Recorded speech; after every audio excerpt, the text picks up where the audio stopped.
Hello, everyone. We are back with our series on American history, talking today about one of the most challenging subjects, especially for an American, to talk about, and that is American imperialism. This is an extension of the manifest destiny ideology about, this divine right to conquer and spread territory that really took hold of the American psyche on a global scale in the late 1800s. So let's get into it. So imperialism, the policy and practice of extending a nation's power and culture upon another nation or culture, often by conquest or economic dominance. And the U.S. does have a history of this, and some of these things you might not even realize are part of America's imperialist policies. But places like Puerto Rico, American Samoa, Hawaii, as well as other U.S. territories are examples of this imperialist era, and are still with us today. Okay, American imperialism is a term referring to the economic, military, and cultural influence of the United States on other countries. The idea of starting an American empire becomes really popular during the president of James K. Polk. He leads the United States into the Mexican-American War in 1846. America expands. This is that manifest destiny idea. We're expanding our territory from one coast to the other, acquiring California, Nevada, Utah, Colorado, Arizona, New Mexico. And sorry for the inappropriate term here, but this is manifest destiny that not only expands from shore to shore, but creates this idea that Americans should, because they can, expand outside of their own borders. From this point on, many patriotic Americans are eager to spread American influence, culture, and power anywhere and everywhere on the planet. Okay, here's Polk. Territory acquired in the Mexican-American War. Now, the Mexican-American War is not the Spanish-American War. The Mexican-American War is fought against Mexico for and over this territory. It starts here in Texas, and then, large conflicts. We fight all the way down into Mexico City. I'm not going to go into that whole thing right now, but it is to acquire this territory. We're going to get into the Spanish-American War today. It's a different conflict. Justifications for imperialism. There are people who still try to justify this period. One of the things that they use to talk about it is American exceptionalism, the idea that the United States is different from other countries and better than everyone that's existed. We're a positive example of freedom and prosperity of the world, and we can be, and we have been. But things take a very dark turn during this time period, as we'll see towards the end of this presentation. Okay, discussion questions, things that if we were in a physical classroom, I'd really want you guys to talk about. But after this presentation, I would encourage you to talk to your peers, talk to your parents. Do you believe that Americans are a positive example of freedom and prosperity in the world? Why or why not? And you could do this now, but I would encourage you to start this conversation after this presentation is done. But just keep this question in mind to focus your way through this presentation. Do you believe that Americans are a positive example of freedom and prosperity to the world? Why or why not? And does America have the moral right to justify interfering in other nations' politics? Why or why not? These are open-ended questions. America has a history of being a positive influence and being a negative influence. And these are critical thinking questions that don't really have a yes or no, right or wrong, hard line answer. But let's take a look at some of the history behind America doing some of these things. It might shed some light on things. Also going along with this idea of America expanding and stuff like that, it also comes a lot of racism. But I do want to bring up and re-emphasize some of the core tenets of the American ideology that's summed up on the plaque that is on the Statue of Liberty, that says, "Give me your tired, your poor, your huddled masses, yearning to breathe free. The wretched refuse of your teeming shore. Send these, the homeless, tempest-tossed to me. I lift my lamp beside the golden door." It's this idea that Americans should be a shining light to others, to give hope and refuge for those who won't take them anywhere else. And this ideology is really summed up in the Declaration of Independence, that all should be given the right to life, liberty, and pursuit of happiness. And when we're looking at the imperial period, is America spreading freedom, or are they spreading oppression?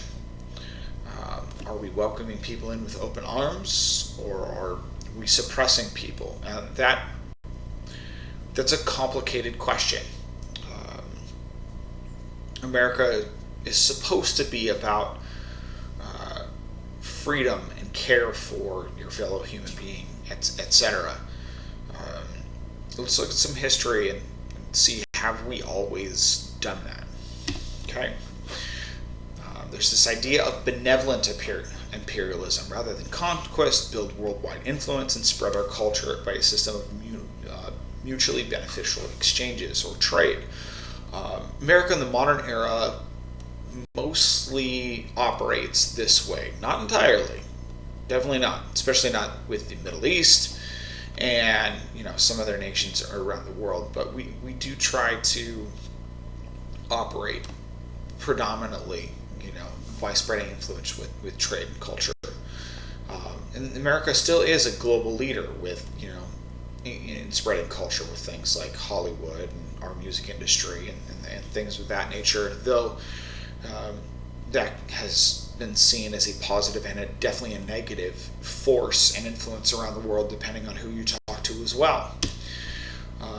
And during this time period, there's also this belief in social Darwinism, that it's the assumption that the conflict between groups in society leads to progress, as superior groups will outcompete inferior ones. And this leads to this idea that this Anglo-Saxon, the white person, is dominant genetically, and it leads to things like the Holocaust in society. Social Darwinism is absolutely terrifying in what actually happens as a result of this ideology. And you'll see an example of that at the end of this presentation as far as social Darwinism is concerned with the Americans. Okay, this idea was popular in American culture until about 1944. As we're going into World War II, or we're wrapping in World War II up, and we're stumbling across things like concentration camps, which are kind of this is social Darwinism, just absolutely terrifying stuff. This idea has been largely discarded, and I just kind of discussed why a little bit. It's because it led to ethnic cleansing or genocide against groups of people that were other, different skin tone, different culture, etc. These are atrocities committed in the 20th century. Defensive. Once areas come under U.S. influence, they allow the military to build military bases in their territory. And absolutely, this is one of the main reasons why the United States is such a dominant military force and has been since this era. We've got military bases all over the world, and we're kind of a terrifying threat to almost any nation, pretty much every nation on the planet, because we have soldiers and naval capabilities and air force capabilities that are close to basically all other nations.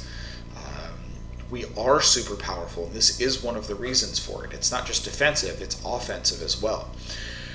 There are now at least 725 military bases outside of the United States and 59 other countries.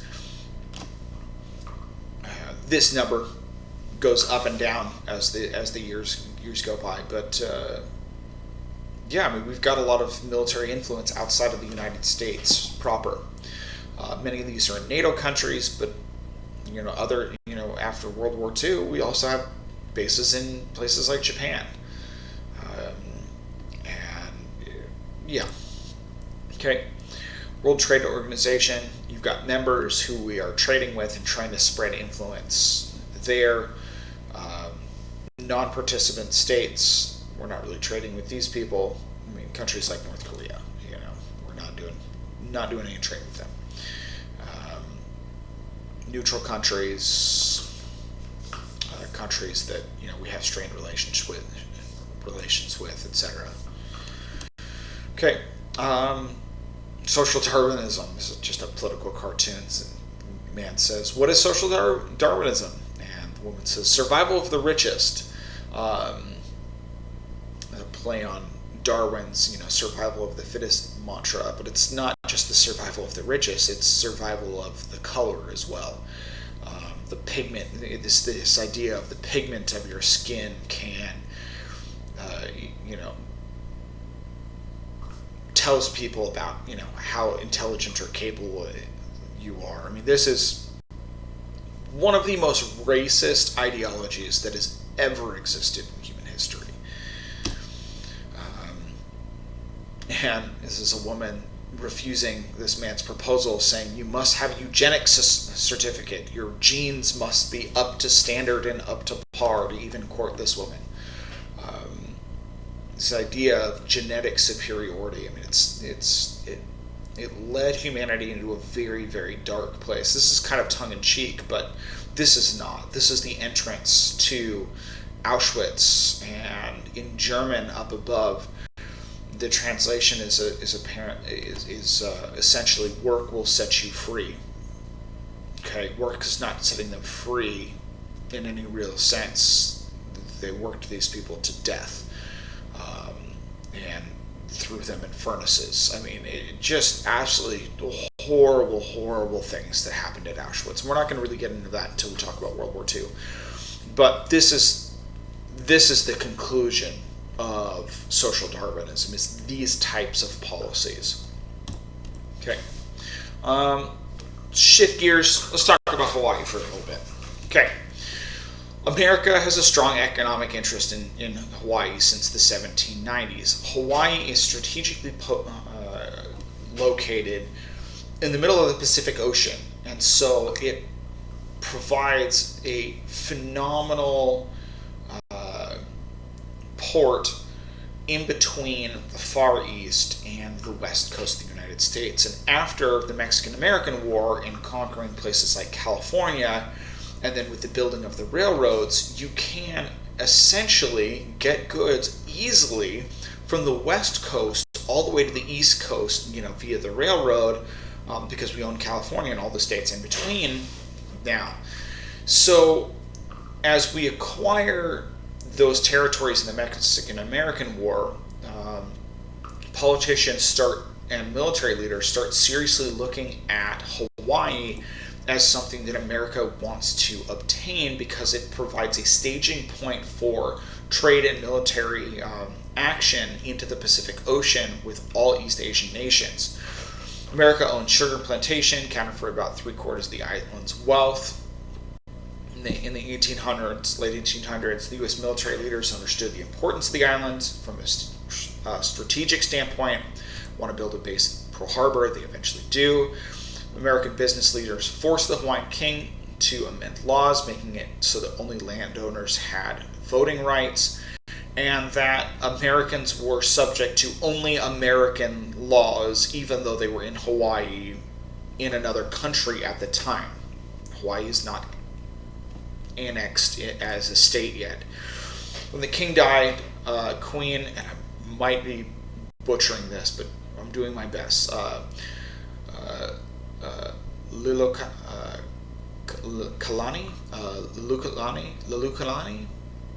I probably messed that up. Okay, came to power and tried to undo these laws. Here's the Queen. She's coming in. She's trying to make Hawaii an independent nation that is separate from the United States and to rule her country independently. A revolution was organized with the help of United States Marines, and the Queen is overthrown. The government was set up by Sanford B. Dole. So we help organize a revolution to overthrow the Queen and the government, and then President Cleveland directed that the Queen be restored to her throne, but Dole refused to give up power. Cleveland finally recognized the American-controlled Republic of Hawaii, but he would not annex the islands against the will of the native Hawaiians. The next president, though, McKinley, annexed the islands even though the majority of the populations either never got to vote, and popular opinion was very against America annexing this territory. So the majority of people did not want to become American citizens. They were forced to. Discuss his justification. Was he justified in his actions as it helped America out? Is manifest destiny okay? Should a nation be able to take territory from weaker countries just because they can? Maybe, maybe not. I don't know. Something to think about, though. Okay, Spanish-American War. Like I said, this is not the Mexican-American War. That was America with manifest destiny taking over, the western states in what is now the United States proper. Okay, the Spanish-American War is against Spain. Well, let's get into it. By the end of the 19th century, Spain, once the most powerful colonial nation on earth, has lost most of its colonies. They're hanging on to the Philippines, Guam, some islands in the Caribbean, including Cuba and Puerto Rico. Let's look at that list. Okay, the Philippines, yeah, we take that over. Guam, yeah, we take that over. Some islands in the Caribbean, we take over. We tried to take over Cuba. We ended up giving it back, and then we ended up taking over Puerto Rico. Okay, Guam and Puerto Rico are still U.S. territories today, a legacy of this imperial era. The U.S. had a long-held interest in Cuba, produced a lot of sugar. The United States is producing none, cane sugar. Okay, President Pierce offered to buy the island from Spain. The Spanish responded by saying they would rather see Cuba sink into the ocean. Spanish rule over Cuba was actually very harsh and cruel, though it gets sensationalized. Cubans revolted against Spain. The American public was strongly sympathetic to their cause, but no military aid was given at the time. Cuba lost the revolt, forces Spain to abolish slavery. Okay, with slavery gone, many American investors built sugar mills that were American-owned. And so the American investors are going into Cuba and starting up business enterprises there. And because of the what is called yellow journalism and concentration camps that were actually set up in Cuba for dissenters, American public was very against Spanish rule over Cuba and was pushing for war. Not everyone, but obviously, but enough of the population was. There's greater American sympathy, and then the American press gets completely out of control and really tips the scale. William Randolph Hearst ran the most widely read newspaper, one of the most widely read newspapers in America, and he reported receiving a telegraph saying, "All was quiet in Cuba, there will be no war." And he responded saying, "You furnish the pictures, I'll furnish the war." In other words, take pictures that make it look like the Spanish are doing horrible things, and we'll spin things to make it sound like they're really doing horrible things, and we'll get a war. We'll get enough of the American people riled up about this that we'll get a war going. Yellow journalism is what this is called. It presents little to no well-researched news and instead uses eye-catching headlines to sell more newspapers. Tactics include scary headlines and huge print, often of minor news, lavish use of pictures or imaginary drawings, use of fake interviews, misleading headlines, pseudoscience, a prey to false learning, and so-called experts. Dramatic sympathy with the underdog against the system. I want you to pay attention to the news, any news source that you watch, and look out for yellow journalism.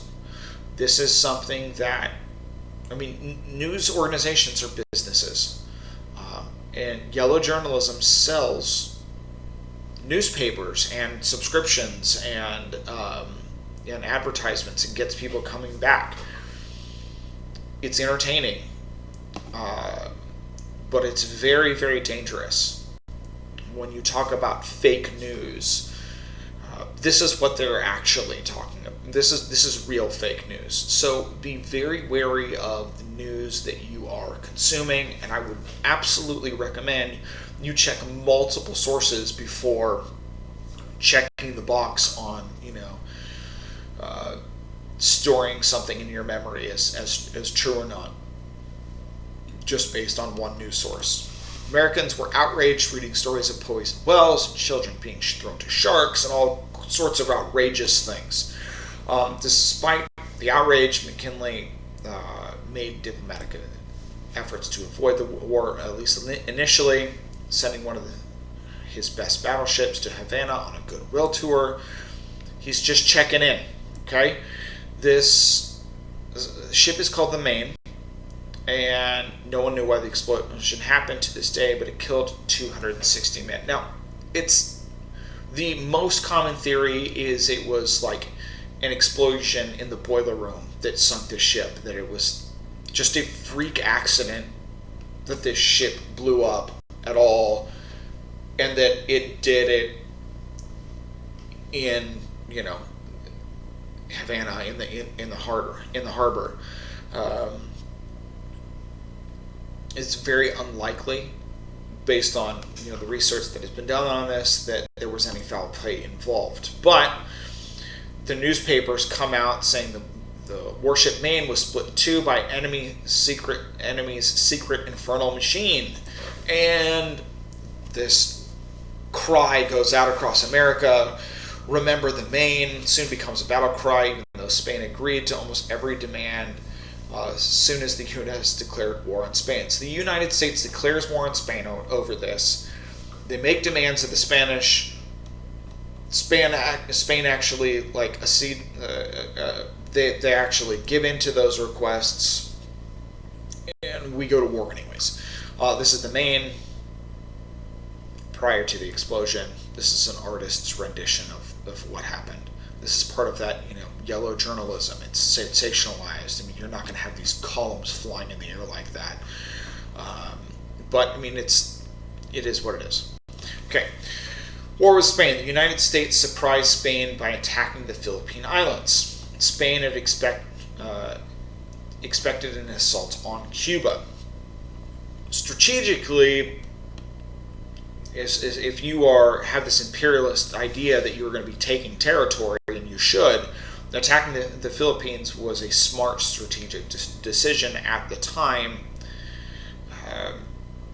but it led to one of the worst things that has happened in American history. Commodore George Dewey gave the command, and within hours every Spanish ship in the area was sunk. The Spanish had a very outdated fleet, and we had a newly updated fleet of ships based on the latest technology as a result of the Second Industrial Revolution that was being led at the time by the United States. Next, a blockade is set up around Cuba, so Spanish troops on the island could not be reinforced, and for the first time in U.S. history, we had a military invasion overseas. The first soldiers that you see set foot onto land on foreign soldier, in a military enterprise, were a group called the Rough Riders. Teddy Roosevelt is a part of this. This is where he gains his fame. It comes up a little later in this presentation. Despite poor organization, poor leadership, poor food, poor equipment, the ground military campaign is victorious. Spain's pretty out of date at this point. African American regiments play a key role in the victory, fought spectacularly well. And I do want to note this, with this idea of social Darwinism, you have African American regiments who are leading the fight, play a key role in the victory. They are given none of the credit. Okay, and I do want to point that out. Roosevelt and the Rough Riders, they're the first boots on the ground. They become very famous. I mean, here's a picture of them. You might have seen this other places. It's in almost every single textbook. But, it's African American units that are really some of the most influential and pivotal for this war. But we had this idea of social Darwinism still running at the time, and there was a lot of racism still present in the United States, even more so than today. And so they're given almost no credit. I just wanted to point that out. The war lasted only 15 days. Okay, the Spanish-American War is very, very short. They signed the Treaty of Paris, giving up Guam and Puerto Rico to the United States. The Philippines were purchased for $20 million, and Cuba is declared free. Okay, and then we come to the Philippine fight for independence. And, well, let's just get into it. This one's terrible. Many Americans thought the annexation of the Philippines was unjust. Some Filipinos began fighting against the United States for their freedom. The Philippine War for Independence lasted over 3 years and saw atrocities committed on both sides, mostly by the Americans. If you look at sources, many people call this a genocide on the Americans' part. The financial cost of the war for the United States is around $400 million, $150 million more than the Spanish-American War. Compromises is reached eventually. U.S. appointed the governor, but the Filipinos elected representatives. We give power back to the Filipinos eventually because this war becomes very unpopular. Let's look at some numbers. So, lives lost, about 4,000 over a 3-year period. Americans die in this conflict. Yes, there were Filipino military guerrilla fighters and freedom fighters and civilians who attacked American soldiers, but we killed 12,000 to 20,000 military personnel. Okay, but the civilian loss of life is what I want to hone in on here. Estimates range from 200,000 to 3 million Filipinos died as a result of this conflict.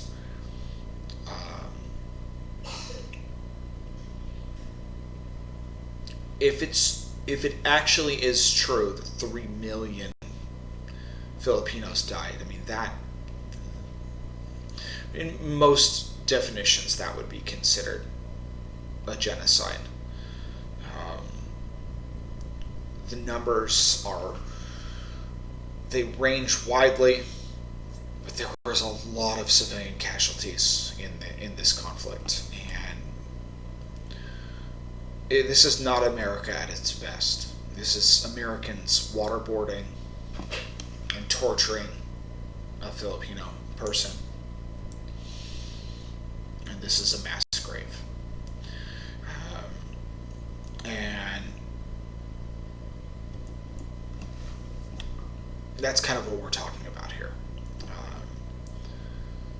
So if you go back to those critical thinking questions at the beginning, was America justified in their actions?